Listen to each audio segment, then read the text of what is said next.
Продолжается перевозка грубого корма крупного рогатого скота из вне региона. На сегодняшний день в республику завезено более 5000 тонн сена недостающим хозяйствам. Это составляет 50% от запланированного объема.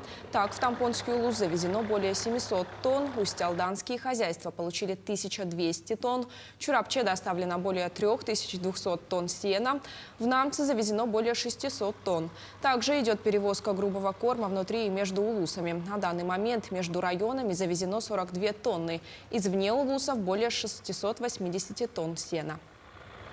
Плановая перевозка извне республики в этот сезон планировалась порядка 10 тысяч тонн грубых кормов, то есть сена.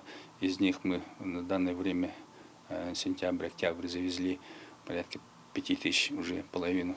Финансирование у нас идет на этот год двумя траншами, 56 миллионов рублей уже находится в районах.